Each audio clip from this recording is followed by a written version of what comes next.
Connor Duffy reporting. Australia's Watergate. That's the government line on yesterday's federal court decision to throw out the sexual harassment case against former Speaker Peter Slipper. The judge branded the action an abuse of the court, aimed at advancing the cause of the coalition and the career of former Howard Government Minister Mal Brough. Today, ministers demanded the opposition come clean on who else was involved. Calls dismissed as cant by the opposition. National Affairs editor Heather Ewart reports. This Speaker is no longer a fit and proper person. His occupancy of the Speaker's role is no longer tenable. The damage that's been done to this parliament in the last 12 months has damaged us all. It was a relentless campaign by the opposition to drive Peter Slipper out of the Speaker's chair. I'm sorry about this. But the real target was always the government and its fragile grip on power. Yesterday's federal court ruling that the sexual harassment case against Peter Slipper by his former staffer James Ashby was an abuse of the legal process changed everything. And today it was the government doing all the crowing. This is very serious indeed.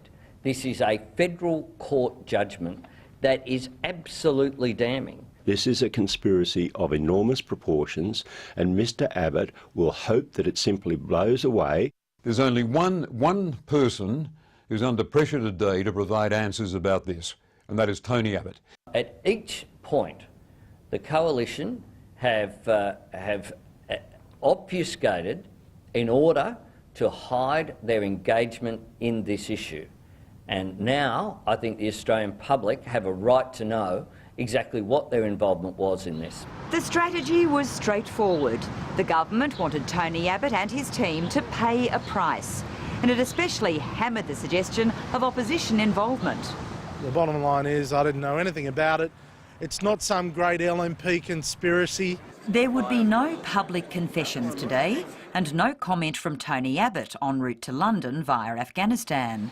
But the opposition clearly has egg on its face, and not for the first time, in its eagerness to claim political scalps.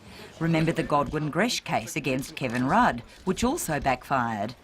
Today, the official line from one of the leading attack dogs against Peter Slipper was this. We're not going to criticise the judgment. Of course, we respect decisions of courts. Of course, we make no criticism of the judgment, but I'm just making the point that, that this matter has a way to go yet.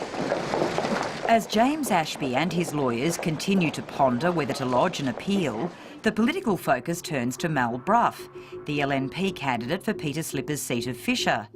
The judge yesterday found that a combination of Mr Ashby, fellow staffer Karen Doan and Mr Brough had acted to advance the interests of the LNP and Mr Brough. His pre-selection, though, appears safe. I don't think Mr Brough should be disendorsed. In fact, I think there is no possibility whatever that Mr Brough would be disendorsed. Mal Brough was declining all interviews today, but if elected next year, his dream of returning to a senior ministerial position in a coalition government would now appear significantly reduced. That was the private view of many of his colleagues today, who also felt the timing of the court ruling so close to Christmas would mean the issue would quickly fade. As well, they felt there was no gain for the government in defending the author of salacious and offensive text messages. If somehow the Labor Party think that Peter Slipper is a man of great integrity, then they can put him back up as Speaker. Would you like to see Peter Slipper return to the Speaker's chair? I think that's a very difficult issue which I'm sure he will discuss, as I have with the independents and with the government, and we'll see what happens. It's very hard, though, to put an egg together after it's been smashed on the floor.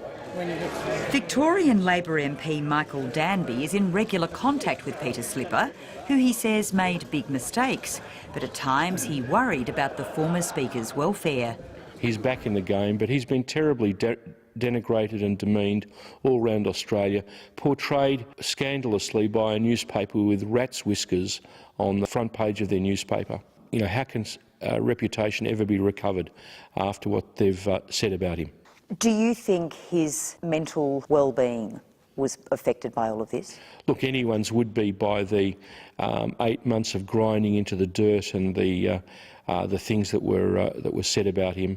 I'm confident now that he is back in Parliament. He'll perform his tasks with dignity, and I'm sure he and his wife will have a happier and more peaceful Christmas.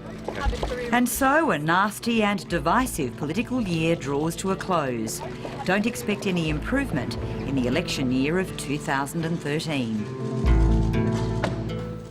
Heather Hewitt reporting.